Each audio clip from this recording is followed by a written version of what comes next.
টাকা মানে গেস্ট আছে না? গেস্ট টাকা মানে গেস্ট গেস্ট আছে।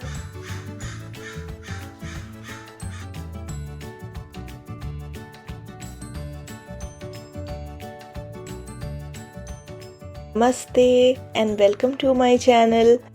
आज सैटरडे है और आज मेरी फैमिली टाइम है, तो इसीलिए आज हम थोड़ी देर बैठकर बातें कर रहे हैं।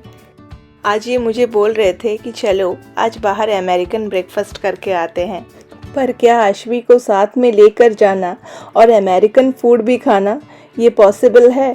जी नहीं, बिल्कुल नहीं। तो इसीलिए हमारा प्लान कैंसिल। तो फिर से हमारा आएगा आज साउथ इंडियन ब्रेकफास्ट।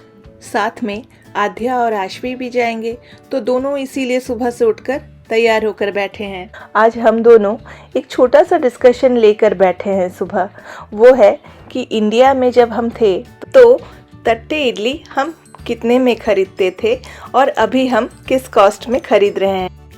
यहाँ पे तट्टे इडली मिल जाती है, उसके बाद मिनी इडली मिलती है और उसके बाद जो रेगुलर हमारी जो इडली होती है वैसी साइज़ की इडली भी यहाँ मिल जाती है। ये मिनी इडली मैं बीच बीच में आशवी के लिए ले आती हूँ, पर हम ज़्यादातर ना तट्टे इडली ही खाते हैं क्योंकि वो हमें बहुत ज़्यादा ही पसंद है।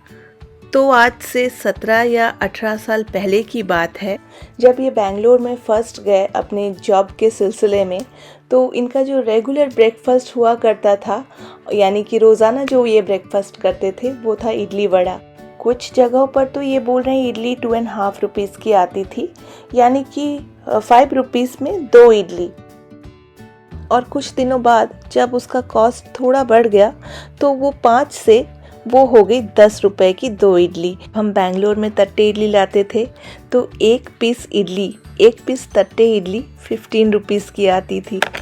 और यहाँ जो तट्टे इडली हम लाते हैं अमेरिका आने के बाद, उसके कॉस्ट में ज़मीन और आसमान का फ़र्क है। यहाँ पे आपको तट्टे इडली $10 में 3 पीस मिलेगी और टैक्स मिला के तो $11 पड़ जाती है, यानी कि $3.5 की एक तट्टे इडली आती है यहाँ में। और अगर मैं इंडियन करेंसी में इसको कन्वर्ट करूँ तो 250 रुपए की एक तट्टे इडली। और मेरी ये आदत है कि मैं हर चीज़ को डॉलर से रुपीस में कन्वर्ट करती हूँ, तो ये मुझे मना करते हैं। बोलते हैं हर चीज़ को कन्वर्ट मत किया करो, कन्वर्ट करने का कोई फ़ायदा नहीं, क्योंकि जब भी आप डॉलर से रुपीस में किसी चीज़ को कन्वर्ट करोगे तो हर चीज़ महंगी लगेगी। ये तो आप जानते ही होंगे कि कैलिफोर्निया बहुत ही एक्सपेंसिव है, और यहाँ के एक्सपेंसेस को लेकर मैं थोड़े थोड़े करके अपने वीडियो के माध्यम से आपसे शेयर करने की कोशिश करूँगी। पर हाँ, कुछ चीज़ें तो हैं ऐसी जो कि बहुत ही अफोर्डेबल प्राइस में मिलती है यहाँ अमेरिका में, और वो है कार। क्योंकि कार यहाँ में उतनी एक्सपेंसिव नहीं होती, क्योंकि कार यहाँ में कोई लग्जरी आइटम नहीं है। कोई अगर लंबे समय तक यहाँ रुकना चाहते हैं या फिर सेटल होना चाहते हैं तो उन्हें कार खरीदना तो बहुत ही ज़रूरी है, क्योंकि कार यहाँ में एक नेसेसिटी है, क्योंकि पब्लिक ट्रांसपोर्टेशन की उतनी सुविधाएं नहीं है यहाँ में। मैंने ना ये सोफ़े का जो पोजीशन है वो चेंज किया है, जिसकी वजह से ये सोफ़ा जाकर ना दीवार से पूरा टच हो जा रहा है, कि दिखने में ना बिल्कुल अच्छा नहीं लग रहा है, और दीवार से थोड़ी सी दूर रखने से अच्छा भी लगता है दिखने में। तो इसीलिए मैंने एक जुगाड़ लगाया है जिससे कि ये डायरेक्टली जाकर दीवार से टच ना हो। हमारे शादी के कुछ फ़ोटो फ्रेम्स हैं जो कि मैं लाई थी वहाँ बेंगलोर से, और वो शिफ्टिंग में जिस तरह से पैक होकर आया था उसी तरह से वो पैकिंग ही है। अभी तक मैंने उसको खोला नहीं, और वो काफ़ी भारी हैं और वो टीवी कैबिनेट के पीछे रखे हैं। अभी मैं उन फ्रेम्स को सोफ़े के पीछे रख दूंगी, जिससे कि सोफ़ा और पीछे की तरफ ना जा सके। और ये सोफ़ा मैंने यहाँ आने के बाद ही ख़रीदा था, और ये इतने हल्के हैं ना, आप विश्वास नहीं करेंगे। रेडीमेड हैं और ये इसीलिए अपनी जगह से हिल जाते हैं।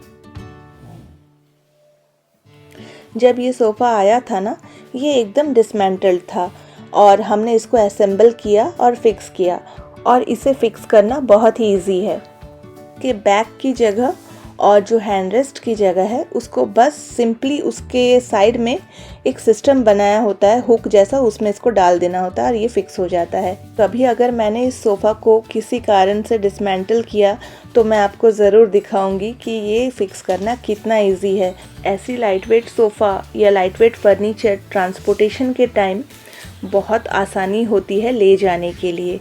और यहाँ ज़्यादातर लोग क्या करते हैं, ट्रांसपोर्टेशन में उतना खर्चा जिससे ना हो, क्योंकि यहाँ ट्रांसपोर्टेशन कॉस्ट भी बहुत ज़्यादा होती है ना, तो इसीलिए मेरे ख्याल से यहाँ फर्नीचर को इस तरह से डिज़ाइन किया जाता है जिससे कि लोग इसको खोल के खुद ही अपने साथ ले जा सके, या तो फिर अगर घर की कोई भी चीज़ें वो सेल करना चाहते हैं तो फिर वो मार्केट प्लेस में यहाँ सेल कर देते हैं।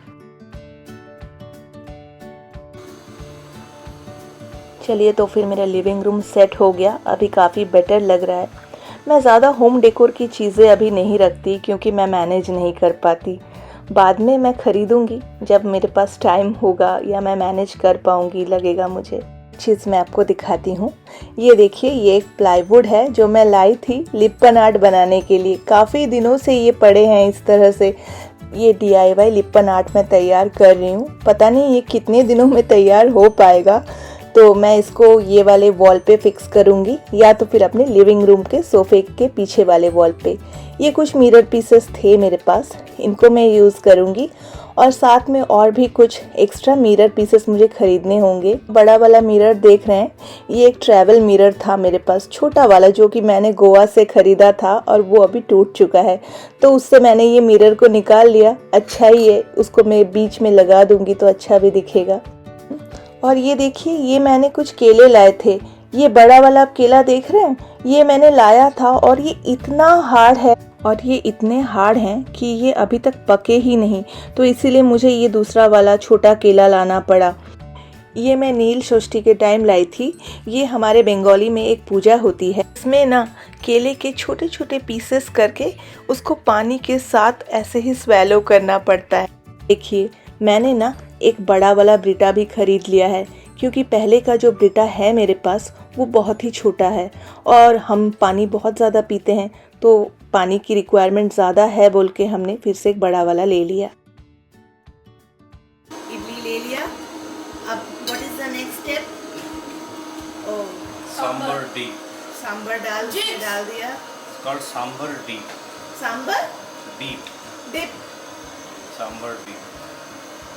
বাহ, টেস্টি না? এবারে কি করবে, চাটনিটাও ঢেলে নেবে না? মিক্স করে খেতে সত্যি টেস্টি লাগে, আমারও ভালো লাগে।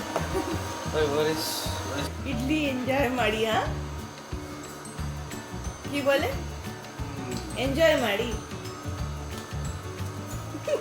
चलिए, तो फिर अभी मैं लहसुन छुड़ा लूँ, जो बहुत बड़ा काम होता है मेरे लिए हमेशा। देखिए, तो ये मैंने छुड़ा लिया।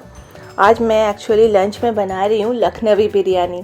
मैं हैदराबादी बिरयानी बनाने वाली थी आज, प्लान ना थोड़ा चेंज हो गया मेरा, क्योंकि आज मेरा जो मिक्सर जार है वो गीला है और मैं उसमें ना ड्राई रोस्ट करके मसाले पीसने वाली थी हैदराबादी बिरयानी के लिए, जो कि अभी और नहीं हो पाएगा क्योंकि मिक्सी का जार सूखने में भी काफ़ी वक्त लगेगा। तो इसलिए मैं लखनवी बिरयानी बना रही हूँ और लखनवी बिरयानी भी खाने में बहुत अच्छी लगती है, बहुत ही सिंपल होती है। हैदराबादी बिरयानी थोड़ी टाइम टेकिंग इसलिए होती है शायद क्योंकि उसमें मसाले वगैरह थोड़े ड्राई रोस्ट करने होते हैं, फिर बहुत सारे लेयरिंग देने होते हैं, बिरिस्ता बनाना होता है। मैं जब भी प्याज फ्राई करती हूँ थोड़ा सा नमक मैं ज़रूर मिलाती हूँ, इससे प्याज जल्दी फ्राई हो जाती है। तो मैंने ना इसमें दही, जिंजर गार्लिक पेस्ट, हल्दी और लेमन जूस, थोड़ा सा जायफल ग्रेट करके दे दिया और साथ में दे दिया थोड़ा सा केवड़ा वाटर और रोज़ वाटर। अब कुछ देर मैं इसको मैरिनेट करके ऐसे ही छोड़ देती हूँ।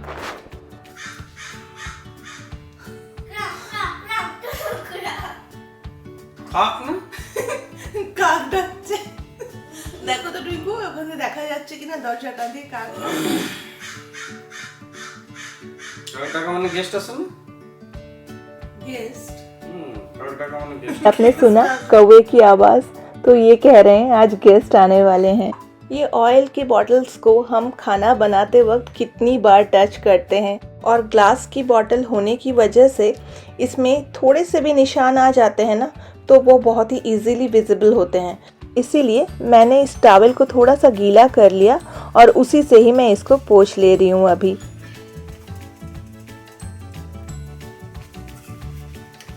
ये ग्लास की बॉटल्स ना हमेशा वॉश करना पॉसिबल भी नहीं होता, क्योंकि तेल जैसे ही ख़त्म हो जाती है इसको इमीडिएट रिफ़िल करना ज़रूरी होता है। इसीलिए मैं बस ऐसे ही साफ़ कर ले रही हूँ। कुछ चीज़ों को अगर हम काम करते करते ही साफ़ कर लेते हैं ना, तो उनको फिर अलग से और साफ़ करने की ज़रूरत नहीं होती, क्योंकि अलग से किसी चीज़ को साफ़ करना मतलब फिर अलग से टाइम निकालना, वो तो मेरे से नहीं हो पाता। मैं जितना हो सके काम करते करते ही छोटे मोटे साफ़ सफाई के काम भी कर लेती हूँ। लखनवी बिरयानी बन रही है तो मैंने थोड़ा सा दूध भी इसमें मिला दिया। मैं एक बार इनको देख कर आती हूँ, पता नहीं क्या महान काम कर रहे हैं।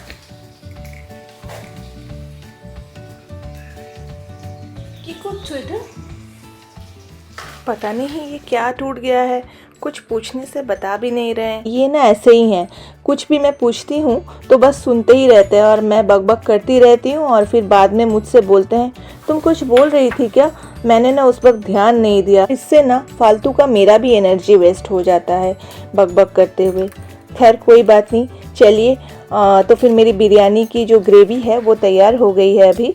इसमें मुझे हैदराबादी बिरयानी की तरह लेयरिंग तो नहीं करनी है, मैंने सिर्फ वो ग्रेवी के ऊपर जो तेल फ्लोट होती है उसको मैंने एक बोल में निकाल लिया।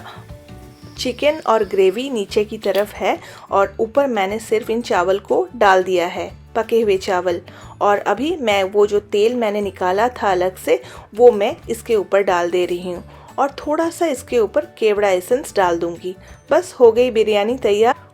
और यहाँ पे जो केवड़ा एसेंस और रोज़ एसेंस मिलती है ना, वो बहुत ज़्यादा गाढ़ी होती हैं। और जब मैं यहाँ आई और मैंने फ़र्स्ट टाइम बिरयानी बनाई तो मैंने ज़्यादा करके रोज़ एसेंस और केवड़ा एसेंस मिला दिया था, जिससे कि उसका जो स्मेल है वो बहुत ही स्ट्रॉन्ग हो गया था बिरयानी में। तो तब से मैं 1 या 2 बूंद ही डालती हूँ, उससे ज़्यादा तो बिल्कुल भी नहीं। तो फिर चलिए बिरयानी को कुछ देर रख देते हैं दम पे, ये होती रहे। तो बस आज के लिए बस इतना ही। आशा करती हूँ आपको अच्छा लगा होगा। मिलते हैं फिर किसी और दिन किसी और नए व्लॉग के साथ। तब तक के लिए टेक केयर एंड बाय।